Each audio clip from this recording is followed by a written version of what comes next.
Hi, everybody. Welcome to the program. I'm Ryan Dobson. This is my lovely wife, Laura. Hi, everybody. We are back from Israel. It was... Amazing. Yeah.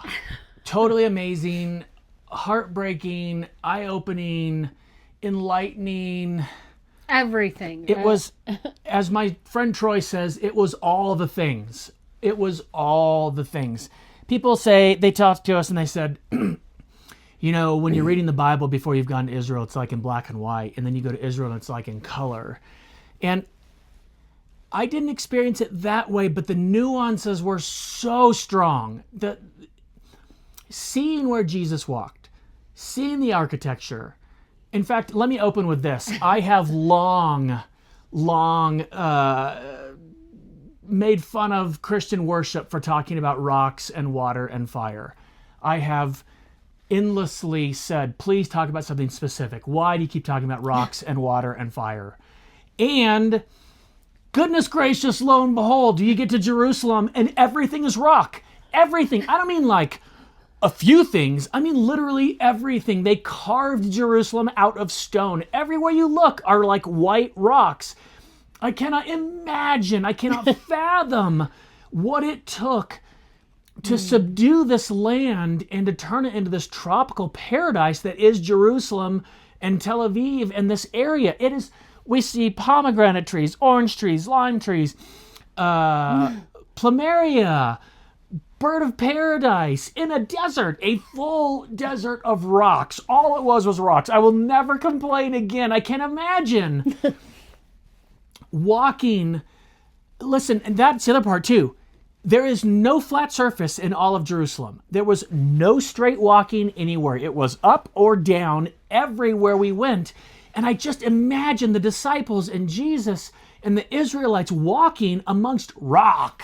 Just a million people going from Egypt to the Promised Land and having to cross that terrain is insanity. Oh my gracious. I learned so much. That's just one tiniest little nuance. But I have our schedule. I thought we'd kind of go over. Well, people keep asking, tell us about your trip. We want to hear all about it. We want to hear all about it. Yes. And we thought this is the easiest way to share with you all to start the conversation. Yes. Of what we just went through. And for me, I'm still processing so much. It was such a life-changing trip. And I'm so thankful to the Friends of Zion and to Mike Evans for inviting us on this trip. It changed our lives. So here's a little tidbit of what we got to do. And in the following months, we're going to dive into more of what we've learned and more of what we're discovering. But here's just an overview. Definitely. And I want to mirror what Laura said. I cannot thank Mike Evans enough and the Friends of Zion for bringing us on this trip. Not just bringing us on this trip, they treated us like kings and queens. Yeah. I felt so special the entire time. I felt undeserving and just thrilled and full of gratitude. I will list some of the people. The people we got to sit next to. Laura and I sat next to George Barna. George and Nancy Barna. Hey, George. Hey, almost Nancy. Every day. My gracious. David McKinley was on our bus. Pastor David McKinley, we watched him Big John. yesterday. Oh, yeah. There's so many. It was such a blessing to be amongst literal pillars of our faith. Yes. Pillars of the evangelical movement. Just to be on a bus with these people was a gift in and of itself. Literally, if I'd spent 8 days on a bus with these people, I would come back just as excited as I am right now. Yeah. That's how smart everybody was. People speak Hebrew, they read Greek, they read Aramaic, they can read the Bible in its true language. One guy had 7 doctorates. I think he was the smartest man I've ever spoken with. 7 earned doctorates. Earned. Yeah, not given. Yeah. Listen, my dad has 1 earned doctorate from USC in psychology, child psychology and family development. He has 23 honorary doctorates. This guy had 7 earned doctorates. It's insanity. So, well, real quick, the biggest theme of the event was that the pulpit needs to be louder than the propaganda. Yeah. So we are going to share from our pulpit here what we learned. That's exactly right. The pulpit must be louder than the propaganda because the propaganda is strong and it is infiltrating everywhere. So, okay, I'm just going to take you through the whole trip. We get up super early Monday morning. We dropped Lucy off at Grandma Sue's the night before, which broke my heart, and I just bawled because I don't like being away from my children. And we got up on Monday morning super early, and our amazing 19-year-old son Lincoln drove us to the airport, and we got on a flight to Newark. And we flew to Newark, and it was so cool because when you land, you get to see the New York City skyline. You could see the Statue of Liberty. It was so fun. And then we go to El Al, which is the Israeli airline, and we can kind of tell, like, almost everyone in waiting to check in is part of our group. And so we check in, and we get on, and we got great seats, and Laura and I were next to each other. That was fantastic. The flight was 10 hours. That was a long flight. That was a crazy long flight. Very bumpy. With a little bit of nausea. Yes, that was so funny. They didn't put throw-up bags in the back. I woke up thinking we had landed because I was so asleep and it was shaking so heavily. It was like when you land a bumpy landing on a runway. No, just turbulence. And I went back to sleep because whatever, we had to fly there. We get in, we get on buses, we meet we're like on with all these strangers and we throw our bags on and we're driving to Jerusalem. And apparently it took an hour. It felt like 5 minutes because all we were doing is this the whole time. Wow. Just Home Alone, wow face. In fact, literally, I told so many people I need another word besides wow because I said it so many times I got embarrassed at myself. I just wow, wow, wow, oh my goodness, wow. Just everywhere I looked was mind-bending and mind-blowing. It was unbelievable. Now, I didn't know this ahead of time. Laura and I got put in with a special group, and we got to do all kinds of things. There was 1,000 pastors. 1,000 pastors and evangelical influencers that went on this trip. It is the largest delegation that the Israeli Foreign Ministry has ever conducted in its history. 1,000 pastors came over, and we got to be a part. I mean, you couldn't be a part of everybody because there's just so many people. Our group was about 50. And wow, again, every single person on there was amazing and fantastic and loves the Lord and knows things, and it was just unreal. So we get in and we go to the hotel, which was, oh my gracious, the King David Hotel was built in the 30s before Israel became a state. It's so old. It was amazing. And there's all these signatures of every dignitary and president that's come. Stephen Hawking, Donald Trump, Metallica, George Bushes, Bush, the Clintons, all of them. Everybody has signed in this thing. And then we went to our first meeting. It was that night, which I didn't know if I was going to last because I was exhausted and all the jet lags.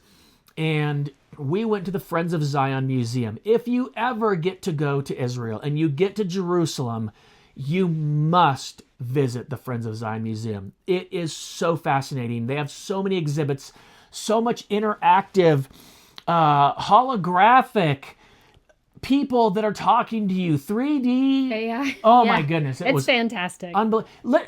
This is crazy. They're still working on it. At the end, we go to a press conference and Prime Minister Benjamin Netanyahu comes in via AI and you can ask questions of Benjamin Netanyahu and he answers them. That's so crazy. That was just, how on earth did you get him to answer enough questions to where we can ask questions? And he's like, oh yeah, I'll answer that question. And you're like, you're not even here. How are you doing that? So you have to visit the museum.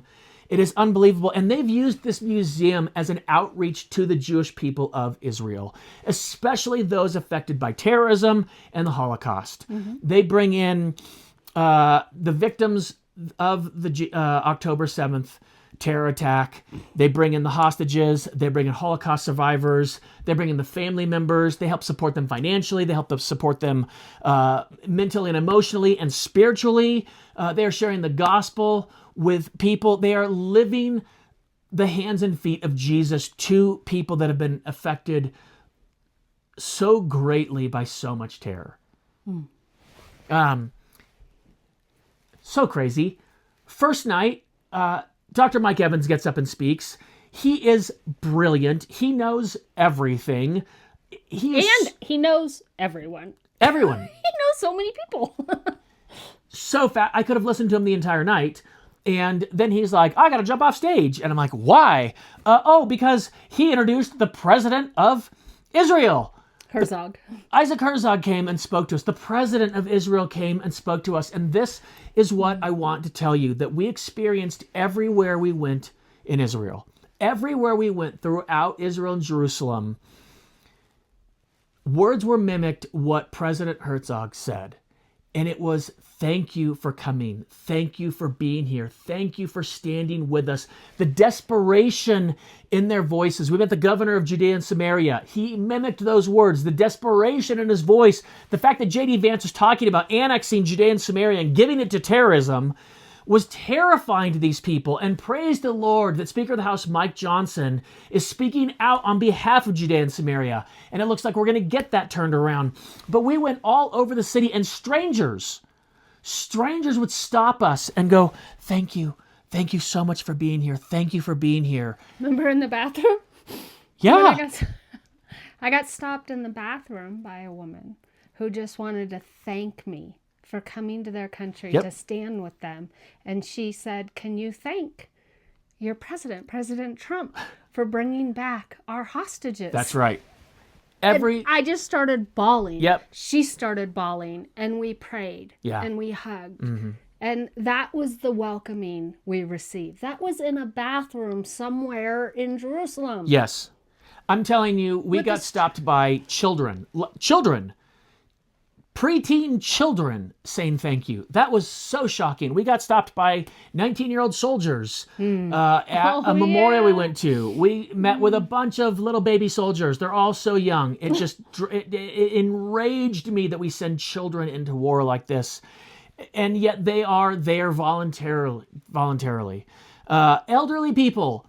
I had two very elderly Jewish women in line with me when we were trying to leave the country, and I was getting stopped and checked. They were so grateful. They said, who are you with? What are you here? And I said, 1,000 pastors have come over to support Israel. And their eyes just lit up. I will say, you know what? I don't care. We did get some trash talk. Never from any Jewish person, never from anybody that believes in the God that we believe. We were in an area, we got followed one time. Nobody knew that. I did. We got followed for quite some time. And we did get cursed at by some people that don't believe the things that we believe. As we were getting on our bus, they were cursing the Jewish people and Israel and America. And that was shocking, but it still happened. Anyway, back to the first night. President Herzog was amazing. And then the U.S. ambassador to Israel, Mike Huckabee, got up and spoke. He was fascinating and talked more about what's going on in the geopolitical realm in Israel and with Gaza and with the terror and what's going on. It was an amazing, amazing evening. That was our first day and night in Israel. The next day, a lot of you saw my first response from Israel. I have my schedule here. The next day we had breakfast, which was great. They treated us like kings and queens. The food was amazing. But we traveled south to the Israeli-Gaza border, and we went to the Nova site, which is the music festival where the terrorists first attacked. And all 1,000 pastors came. We'll post photos of it. I posted some news stories about it, and the photos there. You can find us kind of front to the right, front center-ish. That was horrific. It was horrific. Yeah, it was very interesting. A reporter from the Jerusalem Post interviewed Laura and I after we went through the Nova site and to the Berea kibbutz that was also attacked. And the question she asked is, what does this change about your feelings? And I said, nothing. I felt this strongly before I got here. I said, the interesting thing for me is there seems to be a debate going on in America, a debate about what's right and what's wrong, what's war and what's not, what's a colonizer, what's genocide, all these things. There's this debate going on amongst evangelicals, amongst atheists, amongst lots of people of America. When you visit the Nova site and you see what took place and you understand the depth of the horror that is still being experienced today, there is no more debate. There's no debate. The Islamists did not attack a military base or an oil refinery or a factory or a stronghold of any kind. They first attacked children at a concert. And I was sitting there. I'm going to let Laura talk about the people that spoke a little bit. But after the people spoke, we go into a field and there's these little 4-foot fence posts everywhere. And it's got 500-600 of these, of all the people that were killed at Nova Site. And on each one of them is about a 12-by-16 placard. And it's got photos of every child that was killed there. And they're all babies. They're all children. And it struck me, my son went to see Tyler, the Creator last year, and he went up to Denver, and I was so nervous that he was going to drive to Denver, and it was snowy, and we weren't sure if he was going to have to spend the night up there because of the snow, and I was so nervous, and I was so anxious that he was in an incredibly safe space in Denver with security everywhere. And I cannot imagine what would happen if I woke up the next day and received a phone call from my son's phone, and it was terrorists torturing him, live streaming it to me on the phone. Because that's what those parents went through. The stories we saw, the stories we listened to and we heard, was some of the most tragic and heroic things that you've ever heard about. All over Israel, there are bomb shelters because they get bombed all the time. When we were there, a bomb went off. We could hear it from the kibbutz that was burnt out by terrorists. While we were there, another bomb went off. I'll keep going in a minute. Talk a little bit about the people that spoke and the things that we heard and saw when we started at Nova Site. Okay. I know. Well, it's hard to talk about. One, I just do want to clarify, when we're talking about children, we're talking about young adults. I don't want our listeners to think we're talking about 10 and under. There were some children under the age of 18, but most of the people killed at that site were 18 and up. And At that site? Just at that site. There were children killed elsewhere, but I just wanted to clarify because it made it. So one of the young men that really spoke to us was Edon, and he was born and raised. He was born in Israel, moved to Maryland when he was 2 months old, and raised in Maryland. And at 18, all his friends were getting ready to go off to college. He said, "You know what? I'm going to complete this mission that I feel I'm supposed to complete, and I'm going to go to Israel and serve in the IDF." Yep. And so he did, and he wanted to serve in the most elite company that he could, and he got on the Golan Heights ones, and that was the ones who protect the Gaza Strip, the Gaza border there, and he went there. And that young man spent, I don't exactly know how many days, but like 200, 150, I don't know, so many days in a tunnel. He never saw the sun. He was captured. And tortured. Horrifically, like unmentionable torture, right? Okay. We literally can't talk about it because the program would get banned from YouTube and iTunes. So this young man is speaking to us.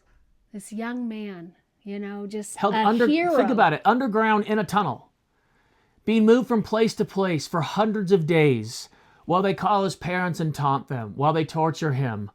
Underground, never seen the light of day one time. Place to place to place.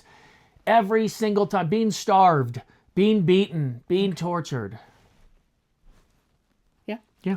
Okay, so what I was going to get at was that, so he went through this, and then here he was, his first time next to the Gaza line again.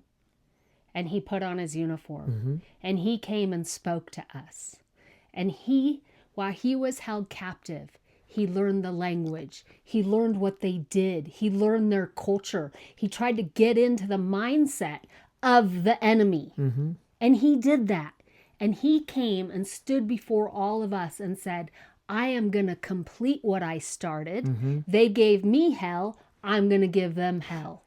And for that young man, we just celebrate you today. That's right. We just celebrate the heroism and the level of character you explain to the world just by your actions. And if there's anything I learned from this trip is actions speak louder than any of your words, people. So I don't think we're going to be able to encapsulate our whole trip, and because I can tell just one event was so emotional for us, and each day was like that. But I just want to say thank you for your stand, and thank you for your commitment, because it spoke volumes to me as a mom sitting here in Colorado about what is possible and what is at stake here. Yeah, it was shocking. It really was. The story that stood out most to me, a dad got up and spoke there and at Mount Herzog, which is a memorial for soldiers lost in terror wars. And his son was 19. He was at the concert. He's an IDF soldier, but he was off duty, and he went to attend the concert. And he was having a great time with his friends. And at 6:30 a.m. in the morning, terrorism struck. And he jumped up and grabbed 3 girls with him, and they ran for the bomb shelter, because there's bomb shelters all over the place because they get bombed all the time. And they got to the bomb shelter that's supposed to hold 9 people. And as they shoved in, there are now 29 people in a space for 9. The door can't shut.